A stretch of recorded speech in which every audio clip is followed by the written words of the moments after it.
আমার Bangladesh party AB পার্টির পঞ্চম প্রতিষ্ঠা বার্ষিকী উপলক্ষে আয়োজিত আজকের সম্মানিত সভাপতি মুজিবুর রহমান মঞ্জু, মঞ্চে উপস্থিত এবং আমার সামনে উপস্থিত বিভিন্ন রাজনৈতিক দলের সম্মানিত নেতৃবৃন্দ, উপস্থিত বিভিন্ন শ্রেণী বিশিষ্ট ব্যক্তিবর্গ এবং উপস্থিত এবি পার্টির সর্বস্তরে নেতা কর্মী সমর্থকদের দলের এই প্রতিষ্ঠা বার্ষিকীতে জানায় আন্তরিক শুভেচ্ছা।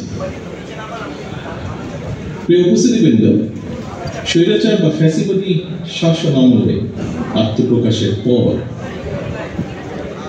এবি পার্টি আজই প্রথমবারের মতন ফ্যাসিবাদ মুক্ত একটি পরিবেশে প্রতিষ্ঠা বার্ষিকী উদযাপন করছে। একটি গণতান্ত্রিক রাজনৈতিক দলের জন্য অবশ্যই এটি একটি প্রত্যাশিত পরিস্থিতি। স্বৈরাচার বিরোধী একটি রাজনৈতিক দল হিসাবে আপনারা আমাদেরকে দলীয় এই অনুষ্ঠানে আমন্ত্রণ জানান। আপনাদেরকে আমি আন্তরিকভাবে ধন্যবাদ জানাই। এটি অবশ্যই একটি ইতিবাচক রাজনৈতিক সংস্কৃতি। আপনাদের দলের আদর্শ, লক্ষ্য, কর্মসূচি এবং আমাদের দলের আদর্শ, লক্ষ্য, কর্মসূচির মধ্যে স্বাভাবিকভাবেই ভিন্নতা রয়েছে এবং এই কারণে আপনারা পৃথক একটি দল করেছেন। একইভাবে আরো অনেকগুলো রাজনৈতিক দল রয়েছে বাংলাদেশে, যাদের আজ আমাদের সামনে উপস্থিত আছেন। যে দলগুলো আমরা একসাথে ফ্যাসিবাদী বিরোধী আন্দোলনে গণতন্ত্রের পক্ষে আমরা রাজপথে ঐক্যবদ্ধভাবে আন্দোলন করেছি। ফ্যাসিবাদী পতনের শাসনের পতনের পর নতুন করে এ পর্যন্ত আরো কমপক্ষে 25টি নতুন রাজনৈতিক দল আত্মপ্রকাশ করেছে। রাজনীতির ময়দানে আমরা তাদেরকে স্বাগত জানাই। গণতন্ত্রের পক্ষে রাজনৈতিক দলগুলোর মধ্যে রাজনৈতিক আদর্শের ভিন্নতা থাকতে পারে, তবে আমি বিশ্বাস করি দেশের স্বার্থের প্রশ্নে বাংলাদেশের পক্ষের প্রত্যেকটি রাজনৈতিক দলের অবস্থান এক এবং অভিন্ন, উদ্দেশ্য এবং গন্তব্য এক এবং অভিন্ন। কি সেটি হচ্ছে দেশের স্বার্থ রক্ষা এবং অবশ্যই জনগণের কল্যাণ সাধন। প্রিয় উপস্থিতিবৃন্দ, তবে যে রাজনৈতিক দলটি গণতান্ত্রিক রাজনৈতিক চরিত্র, গণতন্ত্র হারিয়ে স্বাধীন সার্বভৌম বাংলাদেশে ফ্যাসিবাদী শাসনের জন্ম দিয়েছিল, সংবিধান লঙ্ঘন করে মানুষের গণতান্ত্রিক অধিকার হরণ করেছিল, খুন, গুম, অপহরণ, সন্ত্রাস, দুর্নীতিতে জড়িয়ে পড়েছিল, বাংলাদেশকে একটি তাবেদার রাষ্ট্রে পরিণত করেছিল, বীর জনতার রক্তক্ষয়ী গণ অভ্যুত্থানে তারা দেশ ছেড়ে পালিয়েছে। গণতান্ত্রিক জনগণ দেশের স্বার্থ বিরোধী বিস্তারিত অপশক্তিকে কখনোই মেনে নেবে না, এটি আমাদের দৃঢ় বিশ্বাস। সম্মানিত উপস্থিতি, সংবিধান লঙ্ঘনকারী বিতাড়িত পতিত পলাতক স্বৈরাচার পুনরায় মাথাচাড়া দিয়ে ওঠার চেষ্টা করছে। আমাদের সংবিধানের 65(2) অনুচ্ছেদের নির্দেশনা হচ্ছে জনগণের প্রত্যক্ষ ভোটে সদস্য নির্বাচন, কিন্তু সংবিধান লঙ্ঘন করে এই পলাতক স্বৈরাচার জনগণের 3বার অবৈধ সরকার গঠন করে বাংলাদেশের গণতান্ত্রিক জনগণ আজ জানতে চায় সংবিধান লঙ্ঘনের দায় অভিযুক্তদের আগামী দিনের রাজনীতিতে অপ্রাসঙ্গিক করে দিতে অন্তর্বর্তীকালীন সরকার কি পদক্ষেপ গ্রহণ করেছে বা নিয়েছে। ব্লেম গেম দিয়ে দায়িত্ব এড়ানোর কিন্তু কোনো সুযোগ নেই। অন্তর্বর্তীকালীন সরকার পদক্ষেপ নিতে ব্যর্থ হলে আমি দৃঢ়ভাবে বিশ্বাস করি জনগণের ভোটে নির্বাচিত সরকার আগামী দিনে অবশ্যই সংবিধান লঙ্ঘনের দায় অভিযুক্তদের বিরুদ্ধে আইনগত ব্যবস্থা নেবে।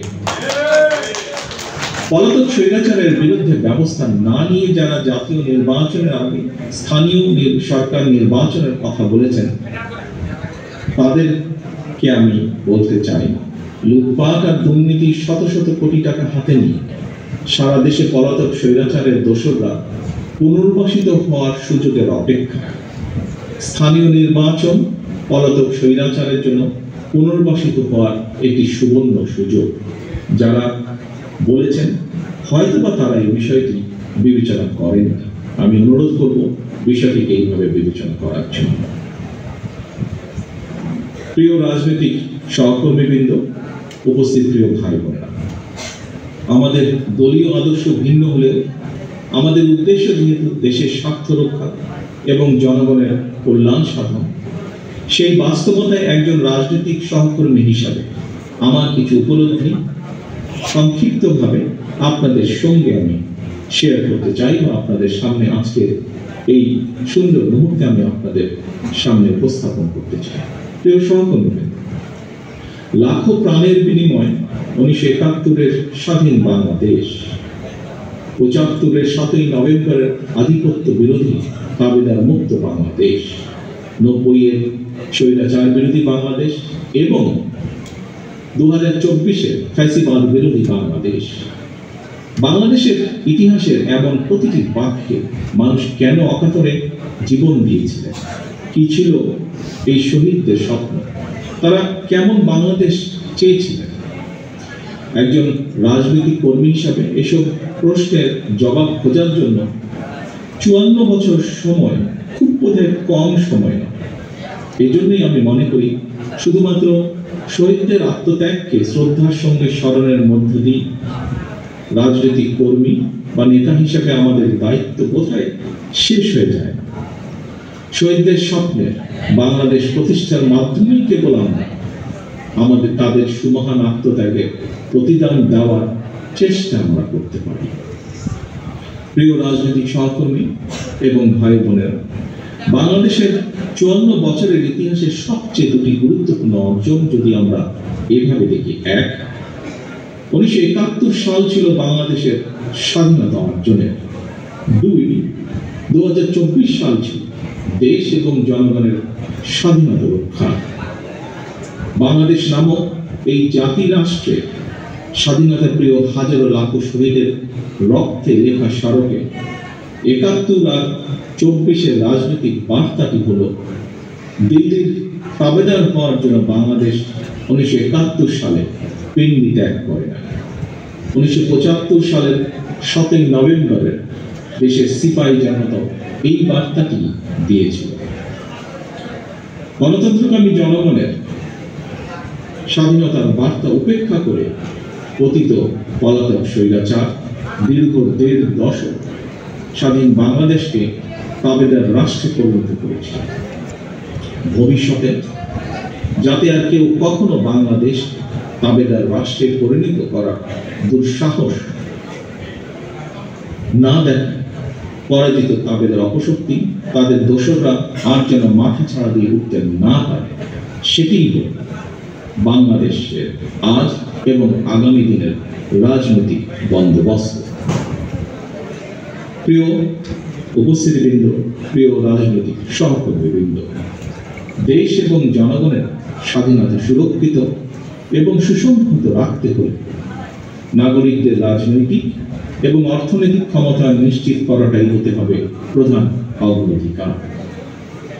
জনগণের রাজনৈতিক ক্ষমতায়নের অন্যতম পূর্ব শর্ত হচ্ছে স্বাধীনভাবে প্রতিটি নাগরিকের স্বাধীনভাবে ভোট প্রয়োগের নিশ্চয়তা বিধান।